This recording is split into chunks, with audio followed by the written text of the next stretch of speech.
KPBS On Demand is supported by UC San Diego's Art Power, presenting cellist Joshua Roman, performing from his album Immunity, alongside music by J.S. Bach and more. Sunday, June 22nd at UC San Diego's Epstein Family Amphitheater. Reserve your tickets at artpower.ucsd.edu.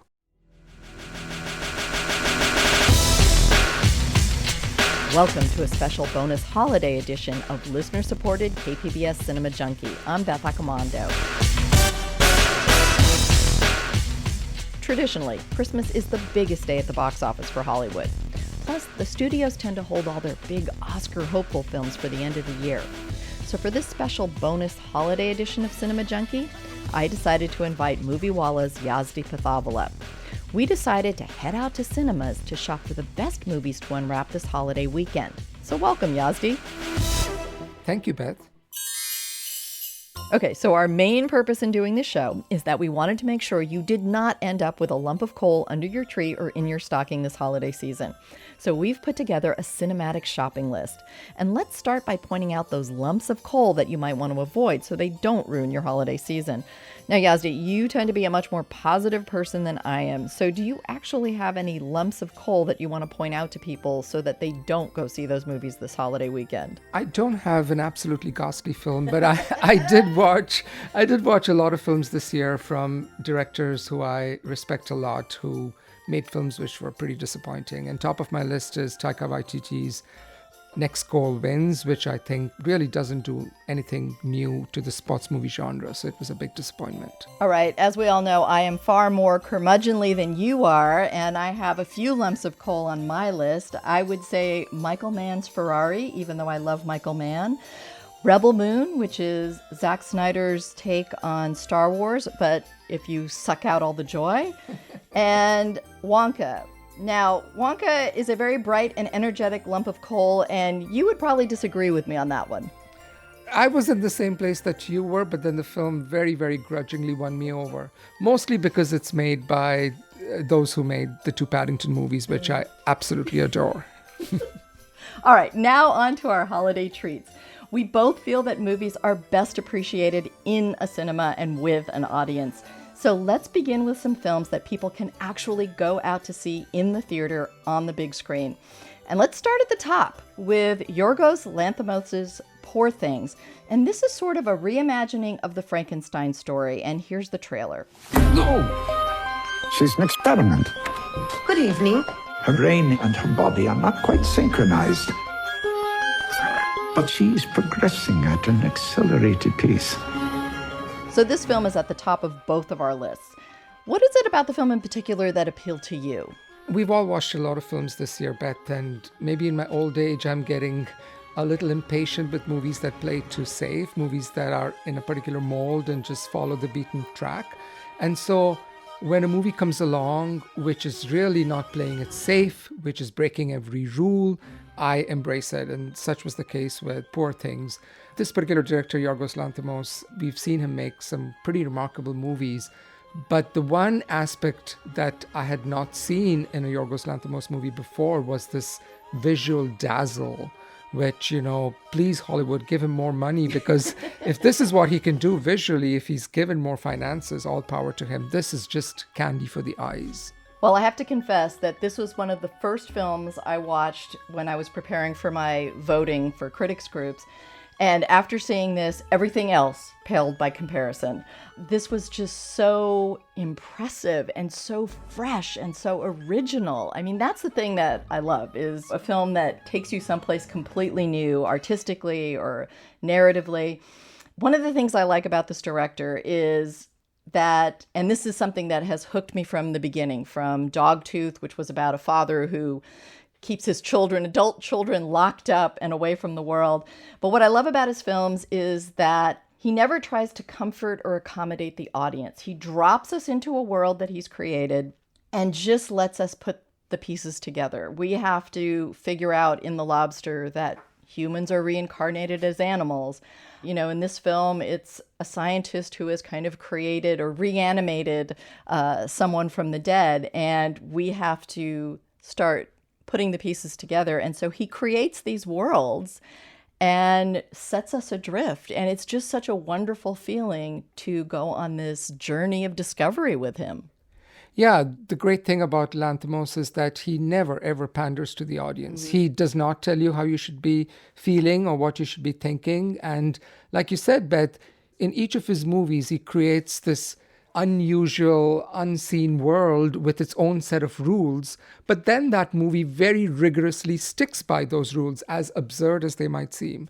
And the other thing which I really liked about this film compared to his earlier work is that this is a director who has a lot of contempt for humankind as a whole. So there's a lot of cruelty that would kind of seep into his scripts. But his last movie, The Favourite, with Olivia Colman, and this one is from an adapted screenplay written by someone else. And so that allows him to kind of be a little bit more, let's say, enthusiastic about the state of humanity. A little lighter. And there is humor, and there is actually laugh out loud humor and not just bleak, dark humor. You know, there's a little scene in the movie where they're all at a dance party and they're all dancing.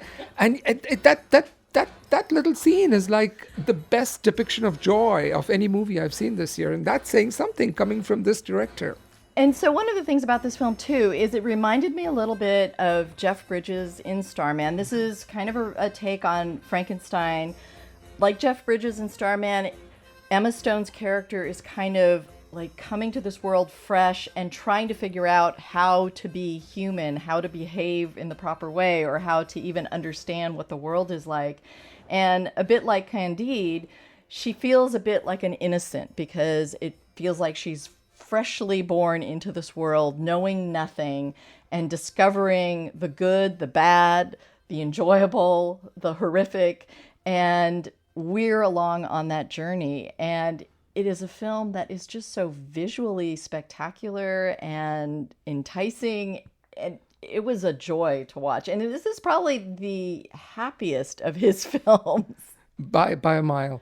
I love that this movie, if it is nothing else, it's really the arc of this character, Bella Baxter, played by Emma Stone, where she starts from being a child, like creature who can't even walk or talk, all the way through her reacting with the world, reacting to everybody wanting things from her or taking things from her, and her kind of asserting herself deterministically, asserting herself sexually, asserting herself as somebody interacting with other people in the world. And so the whole movie is this arc, and it sits on Emma Stone's shoulder, and she's very, very willing and able. And I think one of the other things about this movie is, you know, now that Lanthimos is pretty mainstream with all those Oscar nominations that his last movie, The Favourite, got, he's able to reel in some pretty big name actors. And in this movie, they all jump off the cliff with him gleefully, and to very, very good results. I also like the fact that this movie is so frank and so open about sexuality. I'm just tired that we've become so puritanical that we would rather watch 100 heads blow up, but God forbid somebody's naked, you know, for a long period of time in a film script. And this movie kind of corrects all of that. So all power to it. And it allows people to enjoy sex, which is something that they don't often do in movies. Imagine that, yes. So this is a big, bold, audacious film that commands attention. But equally good, but at the opposite end of the stylistic spectrum, is Hirokazu Koreeda's Monster. So like all his films, it has a quiet, delicate sense of craft. His films often seem deceptively simple. The emotional impact often creeps up on you in unexpected ways. Essentially, this film tackles the idea of monsters in the sense of how we throw that word around to describe people. Some people have described this as kind of a Rashomon-like story because it's told in 3 parts, each kind of from a different point of view. But while Rashomon was kind of giving us 3 conflicting points of view, or we had to choose who was telling the truth, this is about how all this information needs to be taken together to form a true bigger picture of what's going on. So I know you love Koreeda's work, and this film is one of his best.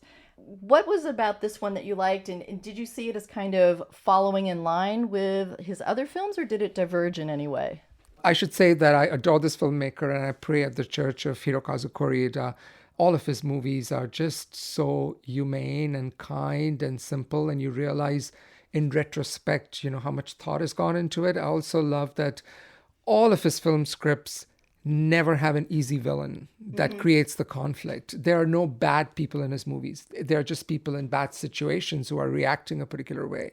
And be it Shoplifters or be it Like Father, Like Son, any one of his movies, that kind of thread continues on in this movie as well. So his deep regard for human beings, no matter how quick we may be to judge them, continues in this movie. But I've never seen him do this thing with perspective where, depending on a certain set of facts that you are first exposed to, you can't help but judge the characters a particular way. And then as more and more becomes known to you, your perspective changes. It kind of reminded me of the movie A Separation, which won the Best Foreign Film Oscar about 10 years ago. So I really like what he's doing with asking the audience and kind of holding them complicit in terms of how they are judging the characters as the movie's going on. Well, I love how it plays. There's a mother and son that open the film with their perspective. And we are so quick to be on this mother's side because he's playing into certain tropes and then he twists them to show us how easily we can be fooled by something that we see or just a piece of information that we have.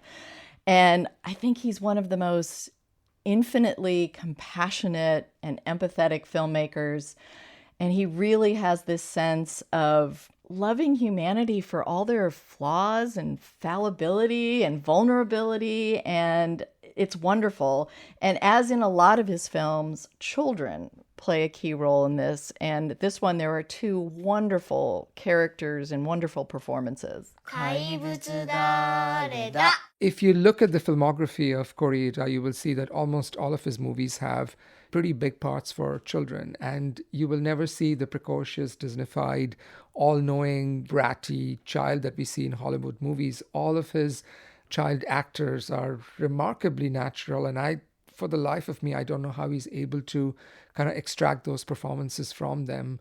Yeah, it's quite something. And at a time when society feels so divisive, I really feel like this film is asking us to be less judgmental, to just try to consider more points of view, more perspectives, and to consider why people may be acting the way they do. Our third film is also by a foreign director. This is J.A. Bayona, and I will confess he's done some dubious work in Hollywood, having done Jurassic World, Fallen Kingdom, but he returns to his homeland of Spain to deliver The Society of the Snow. And this deals with a real incident, the 1972 plane crash that was carrying the Uruguay rugby team. The plane crashed in a remote, snowy mountain area of the Andes, and it would take the rescuers 72 days to find the plane. So during this time, the 33 survivors had to deal with exposure, hypothermia, avalanches, starvation, until only 16 remained. Now, the part of the story that often gets sensationalized was that in order to survive more than 2 months, the people had to consume the bodies of those who had died. So this has been the basis for other movies. Most exploitatively, it was made in 1976 as Survive. And just listen to this trailer. Survive, the most shocking true story of human endurance ever filmed. Caution, the recreation of the plane crash and the survival scenes may be too intense for young teenagers. So Bayona takes this to a completely different place and different level, and he delivers an unexpectedly poetic and uplifting film. It's not what you would expect. And he does this by putting the story into a bigger context. He shows us the team before the crash and how the camaraderie on the field eventually translated to survival skills in the Andes. So what did you think of this film? I really liked it. I liked it because it's not what I expected. This particular filmmaker, and he'd made the Spanish language horror movie, The Orphanage, a while ago, which is amazing. And then I think his first movie in Hollywood was the movie The Impossible, which was about this family trying to get together after the horrible tsunami in 2004. And I remember watching that movie at the Toronto Film Festival in this huge cavernous auditorium with 2,000 people, and watching all of us react to what was happening on screen as these people were trying to survive this horrific natural disaster. This filmmaker really has a way for depicting that. And here again, he's pushing himself to a story which even more reaches out to the boundaries of how much you can push human survival. And there's something very epic about this. The cannibalism part of this movie is actually perhaps the least interesting part of it. And he finds the time to comment on things such as consent and so forth associated with this. But I really like the movie because it doesn't fall back into that cliche of Lord of the Flies, where if you take a group of people and put them in a place where they're detached from society, that they're all going to turn on each other. I think this story is amazing. This real story is amazing because people did not turn on each other. They kind of worked together, and they recognized, even if some of them might be dying, that they should work together to keep those who are alive to be able to survive even longer. So I'm not going to lie. This is a wrenching, punishing watch of a movie because it's very, very hard to watch. But ultimately, ironically, it's actually very hopeful because it tells you of how, you can make the ultimate sacrifice when everything else is gone, that the only thing you can do is hope that if you yourself do not come out of this alive, that others with you do. So it's oddly apt for the holiday season. Talking about how difficult it is to watch, I will say that the plane crash itself is depicted in a way that I don't think I've ever seen in another film in terms of conveying that visceral sense of what it must have been like. And what I think is brilliant about how it's done is it really puts you in their place. And it's so jolting that from that moment on, you kind of understand how separated they are from the rest of the world.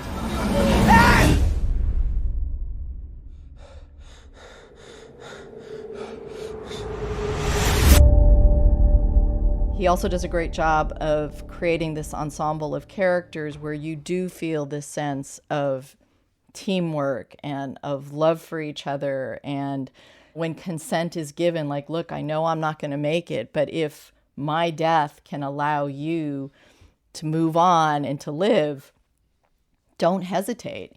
And that aspect of it was brought up at the Museum of Us in their cannibal exhibit, where there's actually a section devoted to thinking about other kind of perspectives, talking about perspectives again, other perspectives on, what that can mean. And you mentioned that this is a good Christmas film, and it is indeed, because ultimately they were rescued on December 23rd, 1972, and this has been referred to as the Miracle of the Andes. So all three of these films will be in cinemas this holiday weekend, and if you're in need of a stocking stuffer for home viewing, we also have two quick recommendations for The Holdovers and Saltburn. Now, The Holdovers, like The Society of the Snow, is a great sense of ensemble. It's from filmmaker Alexander Payne and one of his favorite actors, Paul Giamatti. Now, there's nothing new or flashy in this film, and yet it is such a delight to watch. So what was it about this film that you liked? It's no secret, Beth. In the first 10 minutes of the movie, you will know exactly how it's going to end. And yet you enjoy how the movie takes you unexpectedly through those expected pathways. I love that there is no sentimentality here. There is no nobody screaming and shouting for the most part.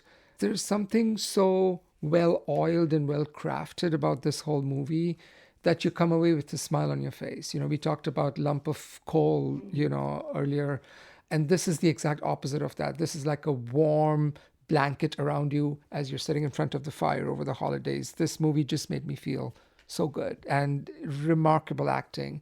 And I should say one other thing which I particularly appreciate about The Holdovers is that, unlike most films, this movie really understands grief, and it understands how that might play out. It does not sensationalize it in any way, but really plays it out in a very meaningful way, in a very heartfelt way. Sir, I don't understand. That's glaringly apparent. I can't fail this class. Oh, don't sell yourself short, Mr. Coates. I truly believe that you can. Every year at Barton Academy, students, faculty, and staff depart the campus for a 2-week winter break. But there are always an unfortunate few who have nowhere to go for the holidays. They're known as the Holdovers. Mr. Hunnam. Hello, Mary. I had you guys stuck with babysitting duty this year. How'd you manage that? You know, he used to be a student, right? Yeah, that's why he knows how to inflict maximum pain on us. I thought all the Nazis were hiding in Argentina. Stifle it, Tully. Well, one of the things that really appealed to me about the film, and that was from the very start, was the trailer had a very 70s vibe to it. From the studio logo to the image quality, even to the font they used. And the film itself has a very 70s sensibility to it. There's this emphasis on great script and great actors and just letting it be about character. It just reminds me of films like Harry and Tano or The King of Marvin Gardens, Fat City, these movies where there was a real emphasis and focus on character and script writing and craft and just letting it flow out in this very kind of natural sense. Now, there's nothing showboaty or flashy about The Holdovers. It has a very naturalistic vibe. Saltburn, on the other hand, is almost gaudy. It has this kind of hyper-realism to it, but there's a reason for it. My parents, they've got problems. What kind of? What do you mean problems? I don't think I'll ever go home again. Well, why don't you come home with me? Come to Saltburn. I had them hang up an old school dinner jacket. We dressed for dinner here. Dressed for dinner? Yeah, it was like black tie. This film looks at class structure and wages a kind of battle between the rich and the poor. So this is Emerald Fennell's second film after Promising Young Woman. Now, both of us felt a little disappointed at how that film ended, but Saltburn is really a much better sustained film with a much stronger ending. Yeah, absolutely. I think Emerald Fennell really sticks the landing with this one when she did not, at least according to the both of us, with Promising Young Woman. You know, we started off with talking about Poor Things, and I said that was not a safe film.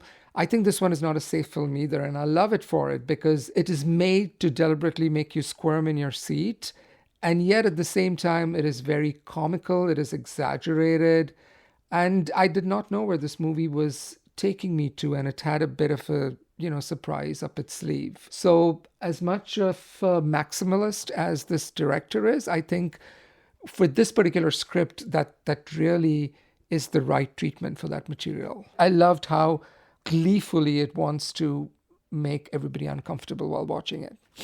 Well, and I think we also take delight in certain rich versus poor narratives. And I think she has a great sense of revenge and of kind of poking the beast in a way and, creating characters who want to challenge certain status quo and give us a certain level of satisfaction. I think that was the problem for me with Promising Young Woman, is that we get a certain amount of satisfaction in the beginning with how smart the character is.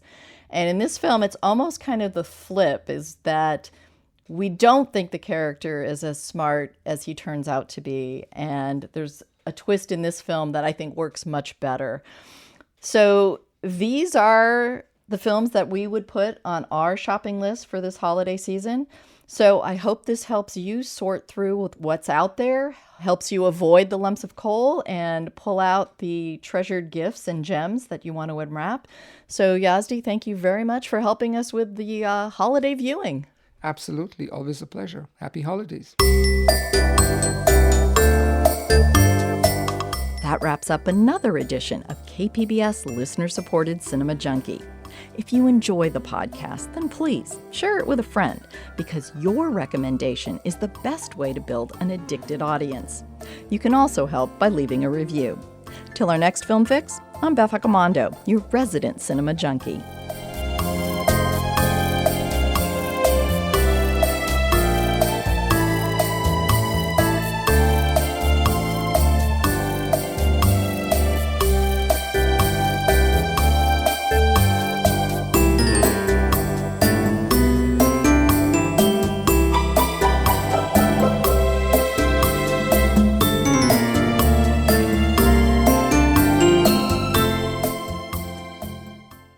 KPBS On Demand is supported by Splatero, helping homeowners pay off debt by offering streamlined access to your home's equity with no additional monthly payments or new debt. Splatero provides a lump sum payment in exchange for a share of your home's future value. Pre-qualification is available at splatero.com.